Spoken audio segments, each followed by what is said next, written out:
The council chamber was silent. Daewon Kim sat in the human section, watching the trial with growing unease. The massive circular room held representatives from 47 different species. Each sat in their designated areas, under lights that matched their homeworld's sun. Ambassador Thulmar stood in the center. He was a Kovesh, a tall reptilian creature with green scales and 4 eyes. His hands were bound with energy restraints that glowed blue. 2 guards stood on either side of him. They carried weapons, but Daewon knew they would not need them. Thulmar looked defeated already. "The tribunal will now hear the evidence," said Arbiter Velthine. She was a Kiksari, a species that looked like floating jellyfish made of crystal. Her voice came through the translation device in Daewon's ear. Every species heard her words in their own language. The system was perfect. It had to be. A recording began to play. It showed Thulmar speaking 3 days earlier during a trade negotiation. His voice filled the chamber. Daewon listened carefully. He heard nothing wrong. The Kovesh ambassador was discussing grain shipments. His words seemed normal, but then the recording stopped. A section replayed. The translator in Daewon's ear went silent for a moment. When it resumed, a robotic voice said, "Linguistic deviation detected. Pattern analysis follows." Words appeared in the air above Thulmar. They glowed red. Daewon read them, but still did not understand. Thulmar had used a verb, tense, a simple one. He had said, "might have been," instead of "was" or "will be." "The accused used subjunctive mood," Velthine announced.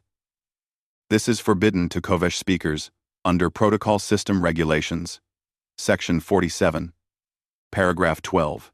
Daewon felt Hana Park lean close to him. She was his advisor, an expert in alien languages. "It's true," she whispered. "The Kovesh are only permitted to use present and future tense. No conditionals, no hypotheticals. That's insane." Daewon whispered back. "How can they negotiate without hypotheticals? They manage." "They have to," Thulmar spoke then. His voice shook. "I apologize to this council. I made an error. I was tired. I meant no harm. Intent is not relevant," Velthine said. Her crystal body pulsed with light. "The protocol system exists to prevent war. Linguistic deviation leads to mistranslation. Mistranslation leads to conflict. The law is absolute." Daewon watched other ambassadors nod their agreement. A Felkoth representative, covered in feathers, chirped something. The translator said, "The Felkoth delegation agrees. Punishment must follow." "This is my first offense," Thulmar said. "Please.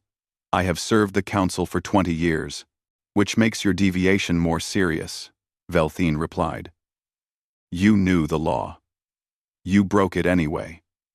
Bro. Bro. Bro." The vote happened quickly. 46 delegations voted. Only the humans abstained. "Ambassador Thulmar, you are hereby removed from your position," Velthine announced. "You will undergo neural reconditioning to prevent future deviations. The forbidden language patterns will be erased from your mind. Do you have final words?" "Repra." "Oh, final words." Thulmar looked around the chamber. His 4 eyes found Daewon. The human ambassador saw something in that look. Fear, sadness, and maybe a question. "Why are you different?" "I accept the judgment," Thulmar said quietly. Guards led him away. The chamber emptied slowly. Daewon sat still, his mind racing. Hana touched his shoulder. "We should go," she said. "He used one wrong verb tense," Daewon said. "One. And they're going to erase part of his brain. It's how the system works. It has worked for 2,000 years. Daewon stood. He was tall, for a human, but short compared to most species here. He looked at the empty center of the chamber, where Thulmar had stood. "Hana, why don't we have these restrictions? I've been ambassador for 3 years, and nobody has ever told me I can't use certain words. End quote. Hana adjusted her tablet. She pulled up files. Humans are exempt. We can use any language pattern we want. Any tense. Any mood. Any structure. Why? I don't know. The records just say it's been that way since humans joined the council. They walked through the hallways of the council building. It was enormous, built to accommodate species of all sizes. Some corridors had water for aquatic species. Others had low gravity for beings who could not handle standard weight. In the human quarters, Daewon poured himself water. His hands shook slightly. He had seen many strange things in his time with the council, but this felt different. This felt wrong. Find out why, he said to Hana. Why what? Why humans can speak freely. There has to be a reason. Why? Hana nodded. She knew better than to argue when Daewon had that look on his face. She had worked with him for 5 years.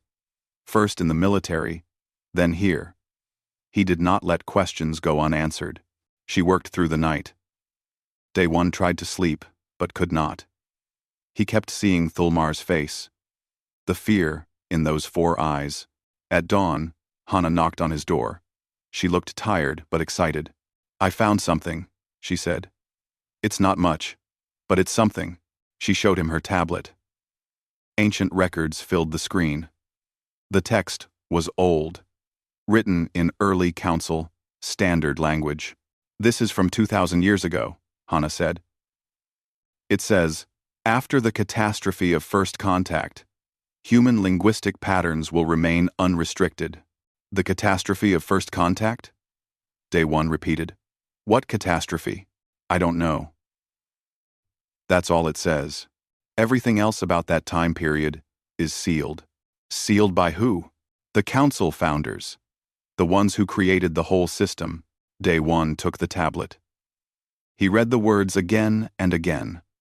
A catastrophe. Something bad enough to change the rules for an entire species. Something nobody talked about anymore. We need to find out what happened, he said. Daewon, those records are classified at the highest level. We can't just... Thulmar is going to have his mind erased because he used the wrong verb, Daewon interrupted. And we get to say whatever we want. Don't you want to know why? Don't you think we deserve to know? Hana was quiet for a moment. Then she smiled. It was a small, tired smile. You're not going to let this go, are you? No. Fine. But we do this carefully. The council doesn't like people digging into the past. Daewon nodded. He looked out the window at the council complex. Thousands of beings from across the galaxy lived and worked here. All of them following rules. All of them speaking in permitted patterns. All except humans. Somewhere in the past, something had happened. Something important enough to make humans different. Daewon intended to find out what it was, even if the council did not want him to know. He had 48 hours before Thulmar's reconditioning would begin. 48 hours to find answers. It was not much time. But it would have to be enough. The archive moon hung in space like a gray pearl. Daewon watched it grow larger through the shuttle window. Beside him, Hana checked her notes for the 10th time. Jun Lee has been the head archivist for 30 years, she said. He's one of the few humans who actually studied the early council period. If anyone can help us, it's him. If he's willing to talk, Daewon said. The shuttle landed in a bay carved into the moon's surface. They passed through security checks. The guards were Mytharian, beings with 6 arms and compound eyes. They scanned Daewon and Hana but said nothing. Humans visiting the archives was unusual but not forbidden. Inside, the archive moon was vast. Corridors stretched in all directions. Each led to chambers filled with data crystals, old books, and memory stones. The history of 3,000 years lived here. Wars, peace treaties, first contacts, and lost civilizations. All of it carefully preserved. Jun Lee met them in the main hall. He was old, perhaps 70, with white hair and kind eyes. He wore simple clothes and walked with a cane. "Ambassador Kim," he said, shaking Daewon's hand. "I heard about the tribunal. Terrible business. You know about Thulmar? News travels fast here. We archivists pay attention to everything." June smiled sadly. "Come. Let's talk somewhere private." He led them deep into the archives. They passed rooms where other archivists worked. Most were Matharian, like the guards. A few were from other species. All worked in silence, treating the old records with careful hands. June's office was small but comfortable. Books lined the walls. Real paper books, not data files. Daewon had not seen so many in one place since he left Earth. "You want to know about the catastrophe," June said. It was not a question. "How did you?" "Because it's the only thing that makes sense. You saw someone punished for breaking a language rule. You realized humans don't have those rules. You wondered why." June sat down with a soft grunt. Daewon nodded. "We found one reference. Just one. It mentioned a catastrophe at first contact. Then, nothing else. That's because everything else is sealed." June pulled a thick folder from his desk. "I've been studying this for 20 years. I've never figured out the whole truth, but I know more than most." He opened the folder. Inside were copies of old documents. Some were in languages Daewon did not recognize. 2,000 years ago, the galaxy was a mess. June began. Wars happened all the time. Species would fight over mistranslations. One word spoken wrong could start a battle. Millions died because someone said attack when they meant approach. "So they created the protocol system," Hana said. "Exactly. The council founders, there were 5 of them then. Now only 3 survive. They designed a perfect system. Each species got assigned specific grammar patterns. Simple, clear, impossible to misunderstand. No metaphors. No idioms. No multiple meanings. Sounds boring," Daewon said. "It was. It is. But it worked. Peace came. The wars stopped. For 500 years, everything was perfect." June paused. His finger traced a line in one of the documents. "Then, humans showed up. What happened? Chaos. Absolute chaos. Humans didn't know about the protocol system. You all just talked the way you always had. Using sarcasm, telling jokes, speaking in riddles. The translation systems went crazy. Other species didn't know what to make of you." June pulled out another paper. This one had an image. It showed a council chamber, but older. Empty seats surrounded a single human figure. This was the first human ambassador. A woman named Su Bin Kang. She tried to introduce herself using a joke. Something about human names being hard to pronounce. The other species thought she was insulting them. 3 delegations walked out. 2 threatened war. Over a joke? Daewon could not believe it. They had no concept of jokes. Not in diplomatic settings. The protocol system didn't allow them. June sighed. It got worse. Humans kept breaking every rule, without meaning to. The council debated what to do. Some wanted to teach humans the protocol. Others wanted to ban humans entirely. But something changed, Hana said. Yes, the catastrophe. June's voice dropped. I don't know all the details. Those files are locked away. But I know the basics. There was a crisis. A solar event threatened a colony world. 4 million people lived there. 3 different species. He pulled out another document. This one was heavily redacted. Black marks covered most of the text. 3 hostile species arrived. They wanted the colony for themselves. They didn't care about the people there. The council tried to negotiate. Every delegation used their perfect protocol speech. And every single one failed. Why? Daewon leaned forward. Because the attackers knew the protocol system too. They knew exactly what each species could and couldn't say. They knew the patterns. They could predict every argument, every plea, every threat. June smiled grimly. But then a human diplomat stepped in. His name was Tae-sung Bae. Day one felt a chill. Something about that name felt important. Tae-sung did something nobody expected. He negotiated with all three hostile species at once, but he used different tactics with each one. With the first, he was sarcastic. He mocked them, confused them with wordplay. With the second, he was formal and serious. With the third, he told stories, emotional ones about families and children. He code-switched, Hannah whispered. Exactly. He changed his entire speaking style mid-sentence sometimes. He used metaphors the attackers didn't understand. He told jokes that made no sense to them. He made promises that sounded different depending on how you interpreted them. June leaned back in his chair. The attackers couldn't predict him. They couldn't understand him. Their perfect knowledge of the protocol system was useless. While they argued about what the human meant, Tae-sung bought enough time. The colony was evacuated. 4 million lives saved. The office was quiet. Day one tried to imagine it. One human, using words as weapons in a way nobody else could. The council founders met after that, June continued. They realized something terrible. The protocol system had made every species predictable. Safe. Yes. Peaceful. Yes. But vulnerable. Any enemy who understood the system could manipulate it. But humans didn't use the system. Day one said. Right.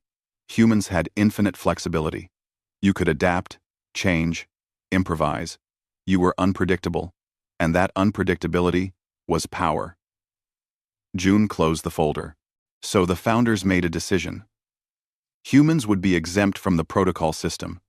Forever. You would be the galaxy's wild card. Does everyone know this? Hannah asked. No.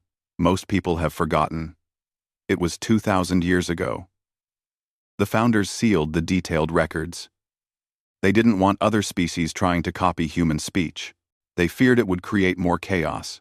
Day one stood and walked to the window. Outside, stars filled the black sky. Somewhere out there, Thulmar was waiting for his mind to be erased. All for using one wrong verb. The founders are still alive, he said. The three who survived. Yes. They exist in a meditation dimension. Nobody has spoken to them in 200 years. I need to talk to them. June's eyes widened. That's not something people do, Ambassador. Can it be done? Technically, yes. Any council member can request an audience, but they never answer. They've been silent for 200 years, you said. Day one turned from the window. But I have to try. I need to understand this fully. I need to know why we're different. Even if they agree to see you, it might not help Thulmar. His reconditioning starts tomorrow. I know. But maybe I can help prevent the next one. Hannah stood as well. I'm with you. June looked at them both. Slowly, he smiled. You know what? So am I. I've spent 20 years studying this. I want to know the truth too. He reached for his tablet. I'll help you prepare the petition, but day one. You need to understand something. What? The founders are not like us. They've lived for thousands of years. They've seen civilizations rise and fall. They might not care about one Kovesh ambassador. Then I'll make them care, Day One said. The petition took 6 hours to write. By the time they finished, Day One's eyes burned with exhaustion. June sent it through official channels. Nobody expected a response. The response came in 30 minutes. They said yes. Hannah stared at her tablet in disbelief. The founders will see you. Today. In 3 hours. Day One felt his heart race. That's impossible. You said nobody has spoken to them in 200 years. I know what I said. June looked equally shocked. This has never happened before. Never. They rushed back to the shuttle. The flight to the Founder's Sanctuary took 2 hours. It gave Day One time to think. Too much time, maybe. His mind filled with questions and doubts. A security officer met them at the sanctuary entrance. She was human, young, with sharp eyes and military bearing. Her uniform showed the rank of commander. "I'm Youngmi Choi," she said. "I'll be escorting you inside." "Ambassador Kim, the Founders have requested to see you alone." "I'm coming with him," Hana said immediately. "Not possible." The Founders were clear. "Only the ambassador." Day One touched Hana's arm. "It's okay. Wait here." Day One, "Trust me." Youngmi led him through corridors that seemed to bend in ways that hurt to look at. The walls glowed with soft light. The air felt thick, hard to breathe. "I've been stationed here for 5 years," Youngmi said. "I've never seen the Founders. Nobody has. They exist in a different dimension. You'll enter through a meditation chamber. What should I expect? I don't know. Nobody does." She stopped at a massive door. "But Ambassador? Be careful. The Founders are old. Really old. They don't think like us anymore." The door opened. Inside was a small room, completely empty, except for a cushion on the floor. Youngmi gestured for him to enter. "Sit on the cushion. Clear your mind. They'll come to you." The door closed behind him. Day One sat down. The cushion was surprisingly comfortable. He tried to clear his mind, but thoughts kept racing. What would he say? How would he convince beings that had lived for thousands of years? The room changed. It didn't happen slowly. One moment he was in the small chamber. The next, he floated in space. Stars surrounded him. Galaxies spun in the distance. He tried to move but had no body. He was awareness. Nothing more. A presence appeared. It felt like light, but also like sound. Like music and mathematics combined. When it spoke, Day One heard no words. Instead, equations flowed into his mind. Complex formulas that somehow meant language. His translation implant kicked in, struggling to convert the pure meaning into words. "You are Ambassador Day One Kim. You seek knowledge of the past event. I seek to understand why my species is different," Day One thought. Or spoke. He wasn't sure anymore. "We are ex-Ryle. We were present when your kind arrived. We remember." The space around him changed. Images formed. Not video, not hologram. Pure memory made visible. He saw the old council. Species arguing. Wars starting over, misunderstood words. Death and destruction, across dozens of worlds. Then he saw the protocol system being created. Species accepting their limitations. Peace descending like a blanket over the galaxy. Then passant, protocol, 500 years of calm. Then humans arrived. Day One saw his ancestors meeting aliens for the first time. Saw them talking, joking, using metaphors and sarcasm. Saw the confusion on alien faces. He saw the council debates. Some species wanted to quarantine Earth. Others wanted to force humans to learn the protocol. The arguments went on for months. Then the crisis came. Day One watched a star pulse with energy. Solar flares reached out like tentacles. A colony world sat in their path. 4 million beings lived there. Humans, Kovesh, Mytharians, all working together, unaware of the coming death. 3 ships arrived. Warships. They belonged to species Day One didn't recognize. Their message was simple. Leave or die. We claim this world. The council sent negotiators. Day One watched them try. Each spoke in perfect protocol language. Each failed. The attackers knew every pattern, every permitted phrase. They had counter-arguments ready before the diplomats even finished speaking. Time was running out. The solar flares grew stronger. Then, a human stepped forward. Tae-sung Bae. He looked young, maybe 30. His face showed determination and fear in equal measure. Day One watched his ancestor work. Tae-sung started with the first attacking ship. He spoke in formal language but added sarcasm. I'm sure mighty warriors like you need to steal planets from families with children. That shows real strength. The translation system struggled. The sarcasm didn't translate cleanly. The attackers argued among themselves about what he meant. He switched to the second ship. His tone changed completely. Now he was serious, respectful.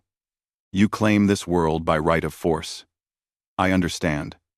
But consider, the galaxy will judge you. History will remember you as those who killed millions for one small planet. The second ship's captain started to respond.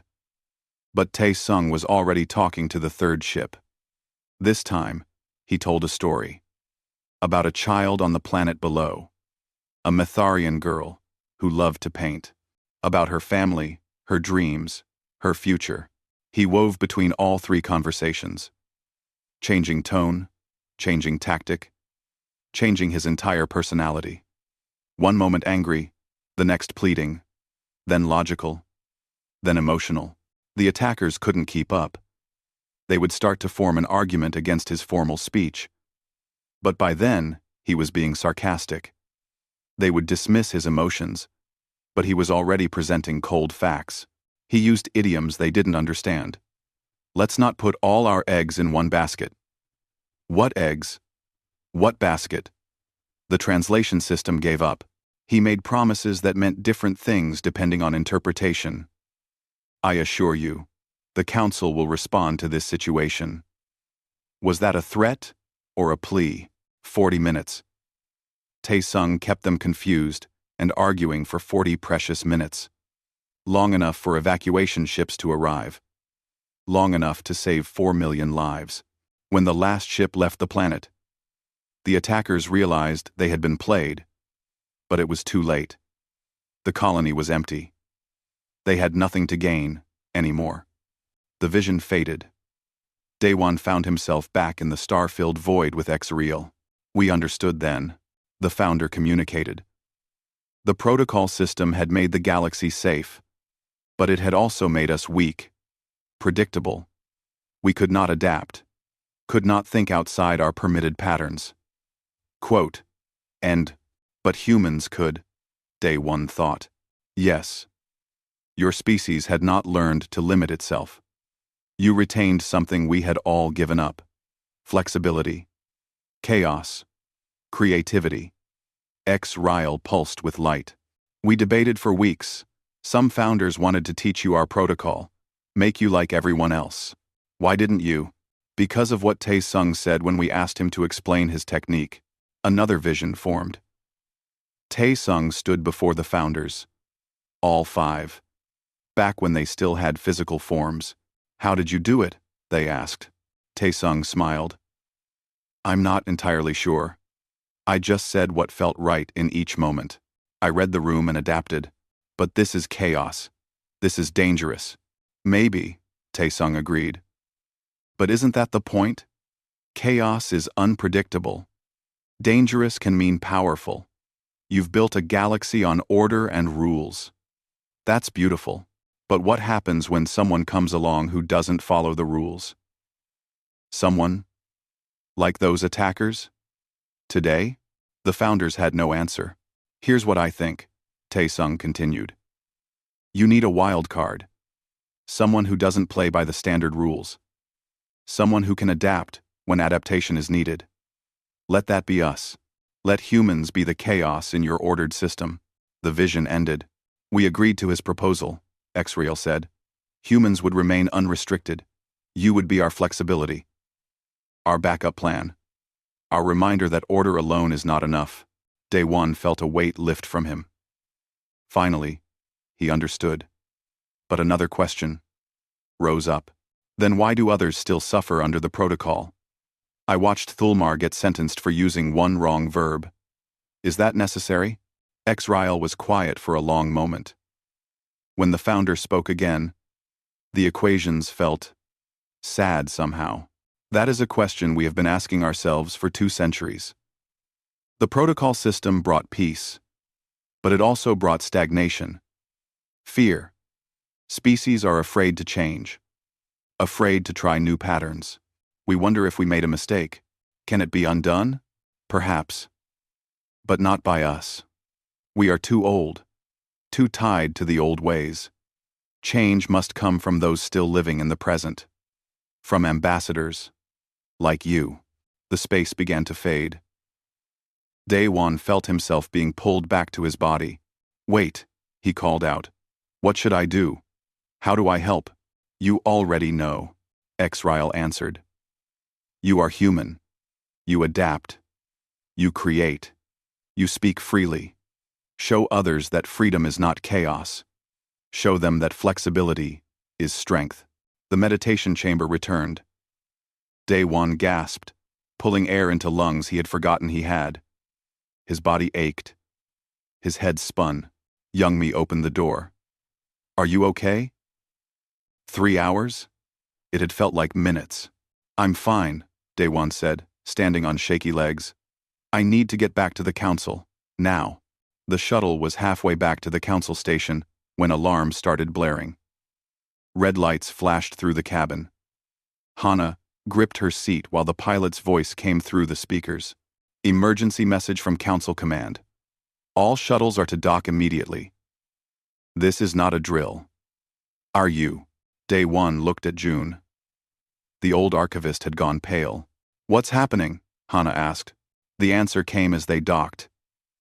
Youngmi Choi was waiting for them on the platform. Behind her, military personnel ran in all directions. Weapons were being loaded onto ships. We have a situation, Youngmi said. A new species has entered council space.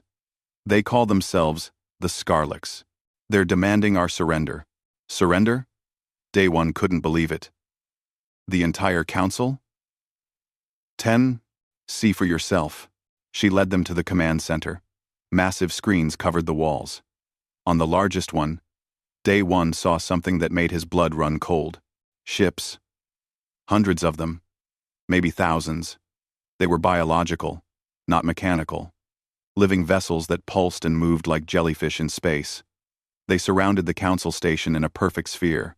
They appeared 30 minutes ago, said a voice. Daewon turned to see Bo-Ra Song, the human military commander. She was short, but built like a fighter. Scars crossed her hands from old battles. They broadcast one message, then went silent. Bo-Ra played the recording. A sound filled the room. It wasn't words. It was more like music mixed with chemical signals. The translation system struggled to convert it. We are Scarlix. We are unity. We are perfection. Your division is weakness. Your individuality is disease. Submit to unity, or be consumed. The message repeated. Same words. Same tone. Perfect repetition. Every council species has tried to negotiate, Bo-Ra continued. The Scarlix ignore them all. They just keep broadcasting that message. Daewon watched the screens. Information scrolled past. Each council species had sent diplomats. Each had used their permitted speech patterns. Each had failed completely. They're a hive mind, Hana said, reading the analysis. They share one consciousness across millions of bodies. They communicate through chemicals and electrical signals, which means the protocol system is useless against them, June added. They don't think like individuals. They have no concept of negotiation. Can we fight them? Daewon asked. Bo-Ra shook her head. Maybe. But we'd lose millions. Maybe billions. Their ships outnumber ours 20-1. On the screen, a council delegation tried again. A Kiksari diplomat spoke in perfect formal language. We propose peaceful discussion of territorial boundaries. Please respond. Anywhen. The Scarlix didn't even acknowledge it. Their ships drifted closer to the station. They're treating everything as background noise, Daewon realized, like insects buzzing. They can't tell we're trying to communicate. Or they don't care, Bo-Ra said grimly. Daewon thought about his meeting with Xriel. About Taesung Bay. about chaos being power. I want to try, he said. Every head in the room turned to him. Try what? Bora asked. Negotiating, human style. You're not a trained diplomat for situations like. Neither was Tae Sung Bae. But he saved 4 million lives. Daewon looked at Bora. You know the story? Everyone in the military knows it. But that was different. Those were individuals. These things are a hive mind. They might not even understand what you're saying. Then I'll make them understand. Or at least make them confused enough to listen. Bora studied him. She had served in 3 wars. She knew when someone was serious. Finally, she nodded. I'm coming with you. An hour later, they sat in a small diplomatic shuttle. It approached the Scarlic sphere. Daewon could see the ships up close now. They were beautiful, in a horrible way. Organic hulls covered in what looked like eyes. Tentacles that reached out and touched each other, sharing information. They're scanning us, Hana said, watching her instruments. Chemical analysis. Electrical patterns. They're trying to understand what we are. A Scarlic ship moved closer. An opening formed in its hull. Light spilled out. I think that's an invitation, Bora said. They docked. The interior of the Scarlic ship was warm and humid. The walls pulsed with life. The floor felt soft, almost like walking on skin. A group of Scarlics approached. They looked like upright crabs made of crystal and flesh. Multiple eyes watched the humans. When they spoke, it came as a wave of chemical signals and sounds. The translation device struggled. You are small division. Why do you not join unity? Unity is perfection. Division is weakness. Daewon took a breath. Then he started. Unity is boring, he said. The translation device made an unhappy sound trying to convert that. The Scarlics went still. All their eyes focused on Daewon. The tech too, he continued, but changed his tone completely. Now he spoke formally, like a professor. Consider this. If unity is perfection, why do you need to consume others? Perfect systems are self-sufficient. Before they could process that, he shifted again. He told a joke. 3 different species walk into a bar. The first says, the Scarlics made a confused sound. The translation device gave up entirely on the joke. Daewon kept going. He mixed threats with questions. We could fight you. We'd lose. But you'd lose millions too. Unless you're scared? What's unity afraid of? He spoke mathematics. Your formation is a sphere. Tactically inefficient. A cone would provide better coverage. He told a story about his grandmother. She used to say, strength comes from diversity. One flower is beautiful, but a garden is art. He insulted them. You're not unity. You're just copying the same thought over and over. That's not perfection. That's a broken record, he pleaded. Please understand. The beings on this station are people. They have families, dreams, fears. He quoted poetry, ancient Korean verses that made no sense translated. Through it all, Bora and Hana watched the Scarlics carefully. Something was changing. The hive mind was reacting. The creatures started moving differently.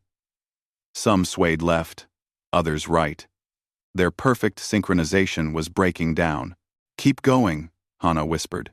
It's working. Daewon didn't understand how, but he trusted her. He increased the chaos.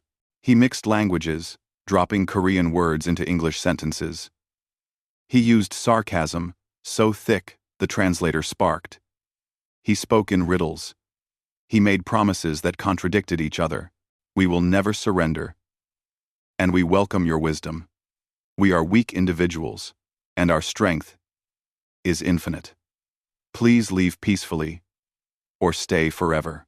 The Scarlics began to argue with themselves. Different bodies said different things.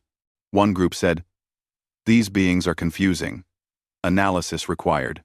Another group said, confusion indicates weakness in our unity.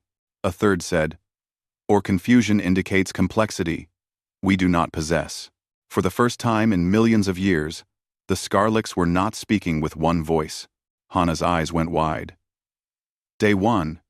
You're breaking their hive mind. Your linguistic chaos is too complex for them to process together. Individual Scarlets are starting to think independently. One Scarlet stepped forward. It spoke alone. Just one voice. How do you switch? How do you be many things? Day 1 smiled. By accepting that we don't have to be one thing. We can be confused and confident, weak and strong, logical and emotional, all at once. But that is contradiction. That's being alive, Bora said, joining the conversation. Unity is clean, but life is messy. Then, more Scarlets started speaking individually. They asked questions. Real questions. Not commands. Do you feel alone? Being individual? Sometimes, Hana answered honestly. But we have each other. We choose connection. It's not forced. Choice. The words seemed to ripple through the Scarlets. We have never chosen. Unity chose for us. Day 1 saw his chance. You could choose now. Choose to withdraw. Choose to think about what you've learned. Choose to be more than just unity. Day 1. Choose to be. Day 1. Choose to be. More than just unity. The Scarlets went silent. For 5 long minutes, they stood completely still. Day 1 worried he had pushed too hard. Then all at once, they spoke. But not in unity. In a chorus of individual voices, we withdraw. We must contemplate this strange flexibility you possess, this chaos that creates. We do not understand, but we wish to understand. That's all we ask, Day 1 said. Understanding, not surrender. The Scarlet ships began to move. Slowly at first, then faster. They pulled away from the Council station. Within an hour, they had left Council space entirely. Back in the command center, celebrations erupted. Species that hadn't spoken informally in centuries were hugging and cheering. Bora clapped Day 1 on the shoulder. You crazy human. You actually did it. We did it, Day 1 corrected. All 3 of us. But Hana was staring at the screens. Day 1. Look at this. Messages were pouring in. From every Council species. All saying the same thing in different ways. How did you do that? Can you teach us? They saw what happened, Hana said. They saw human chaos defeat something their protocol system couldn't handle. They want to learn. Day 1 thought about X-Ryle's words. Change must come from the present.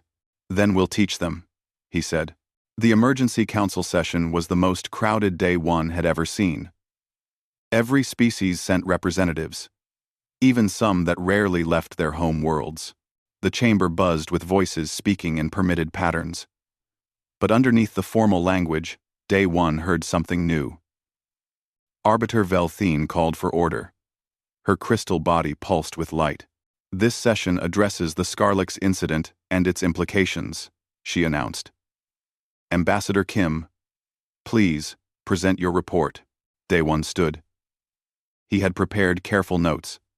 But looking at all those faces, all those different species, he decided to speak from the heart instead. 3 days ago, I watched Ambassador Thulmar get sentenced for using one wrong verb. Today, I helped save the Council, using dozens of wrong verbs. That should tell us something. Murmurs filled the chamber. Velthine looked uncomfortable. The protocol system has kept us safe for 2,000 years, Day 1 continued. I'm not saying it's bad, but I am saying it has limits. The Scarlets proved that. They ignored every properly formatted message, but they listened to chaos. Day 1. Day 1. Day 1. A Felkoth delegate chirped. The translator said, The Felkoth delegation requests clarification. Are you suggesting we abandon the protocol system? No. I'm suggesting we make it optional. The chamber erupted. Species argued in their permitted patterns. It took Velthine 10 minutes to restore order. Explain, she demanded. Keep the protocol for those who want it, Day One said. But allow species to choose to learn other ways of speaking. Let them experiment. Let them practice flexibility. That would cause chaos, a Kovesh delegate said. Not Thulmar. A new one. Maybe at first. But chaos isn't always bad. Chaos can be creative, adaptive, powerful. The chamber doors opened. Everyone turned. Thulmar walked in. Day One's heart jumped. The Kovesh ambassador looked different. His movements were stiff. His eyes seemed dim. The neural reconditioning had already begun, but he had come anyway. I request permission to speak, Thulmar said. His voice was flat, emotionless. Velthine hesitated. You are not a council member anymore. I was present during the Scarlix event. I watched from the medical facility. I have relevant information. Very well. Speak. Thulmar approached the center of the chamber. He moved like a machine. The reconditioning had taken something essential from him. I made an error 3 days ago, he said. I used subjunctive mood. I said, might have been, instead of was. For this, my mind was partially erased. The patterns that allowed such speech are gone now. He paused. Everyone waited. I cannot speak in subjunctive mood anymore. I cannot use conditionals or hypotheticals.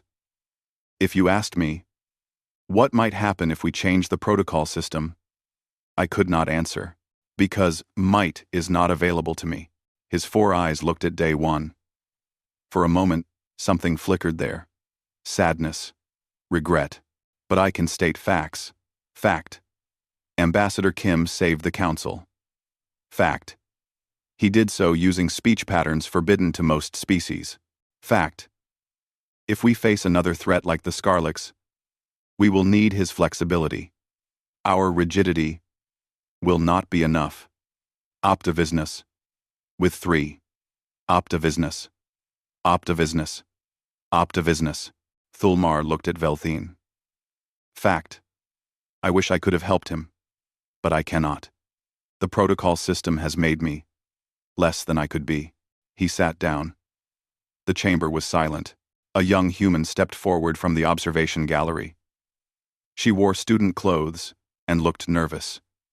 Day One recognized her from the human delegation. Jiwoo. Han. An intern. Excuse me, she said quietly. Can I say something? The gallery is not permitted to, Velthine began. Let her speak, Day One interrupted. Velthine's crystal body flashed with annoyance, but she nodded. Jiwoo walked to the center. She looked terrified, but she spoke clearly. I've been watching this council for 6 months. I've studied 47 different species. I've learned your protocols and your rules. And I've noticed something.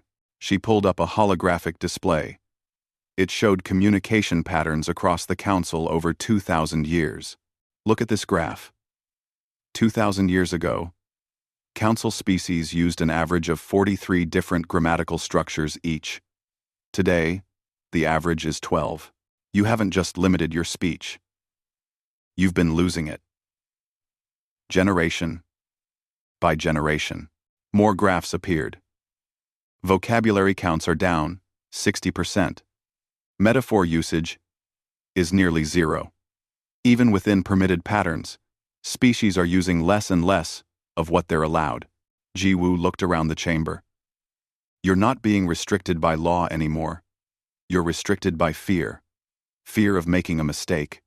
Fear of being punished like Ambassador Thulmar. Fear of standing out. She touched the display. It changed to show the Scarlix encounter. But yesterday, you saw what happens when someone isn't afraid.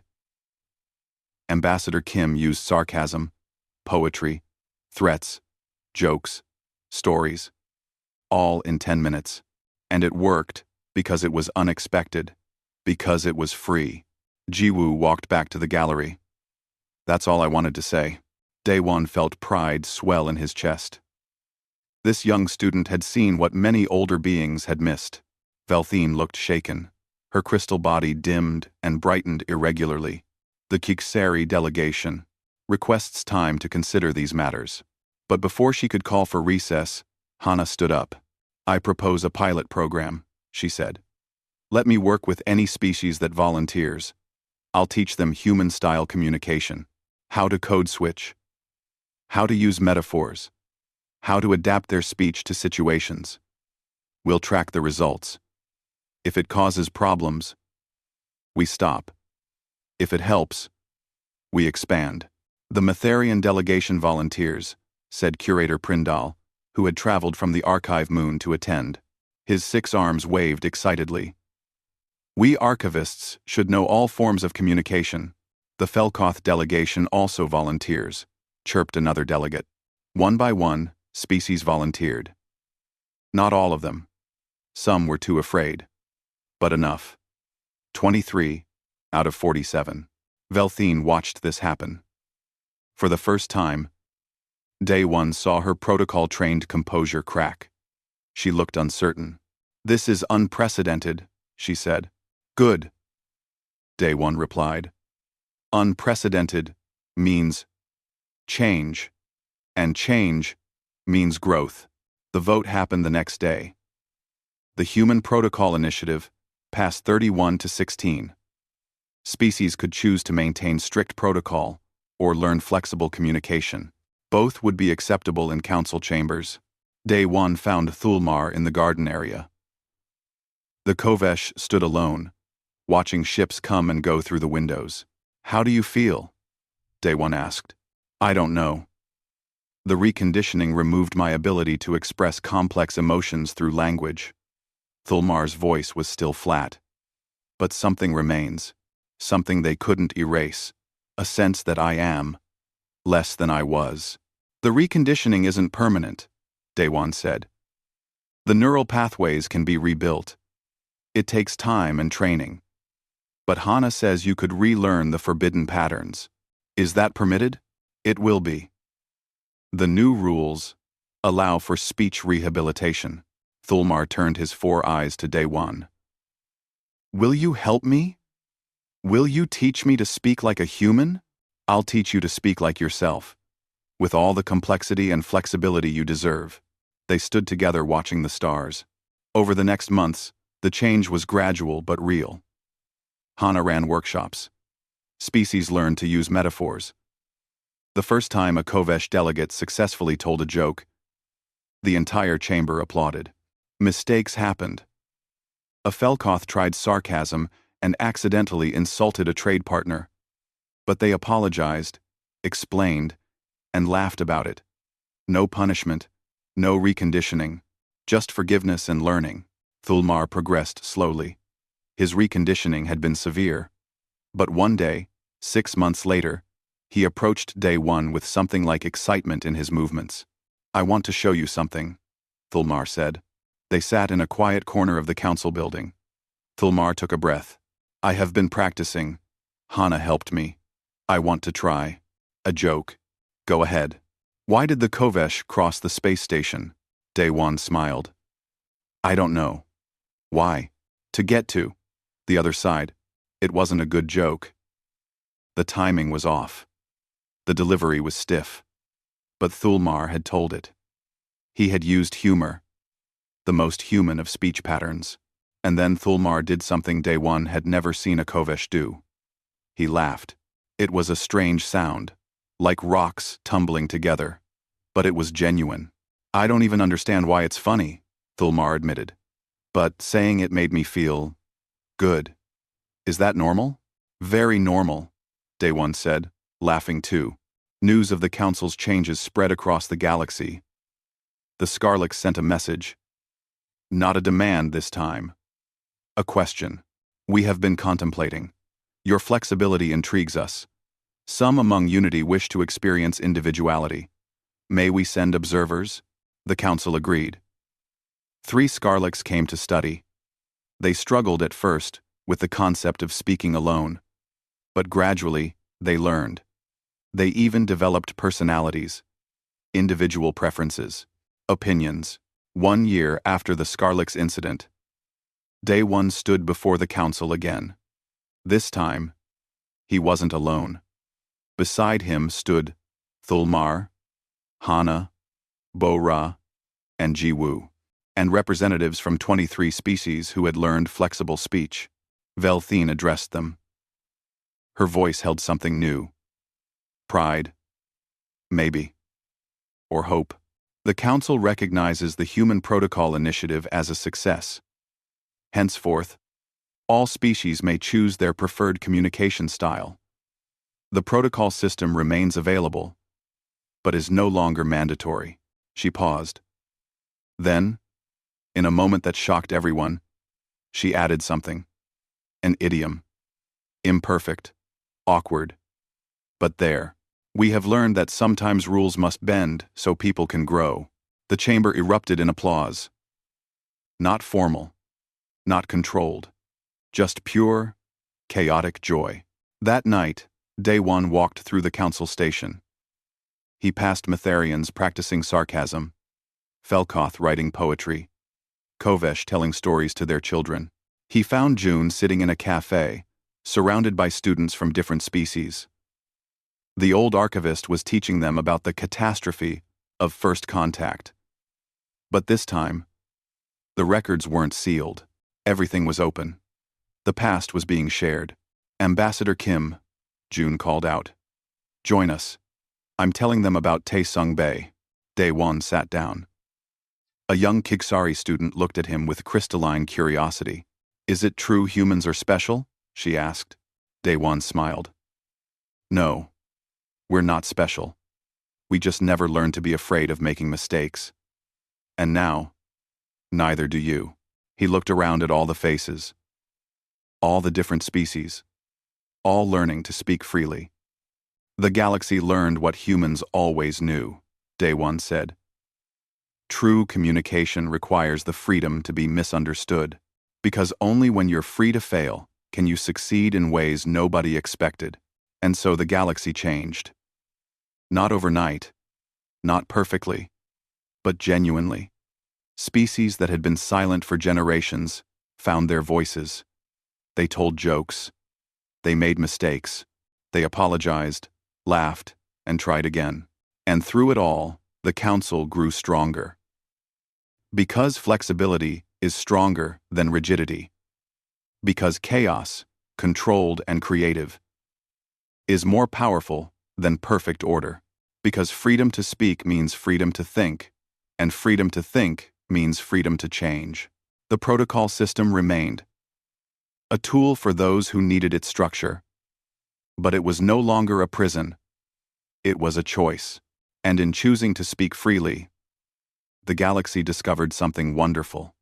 That every voice, speaking in its own unique way, added to a chorus more beautiful than any single perfect note could ever be.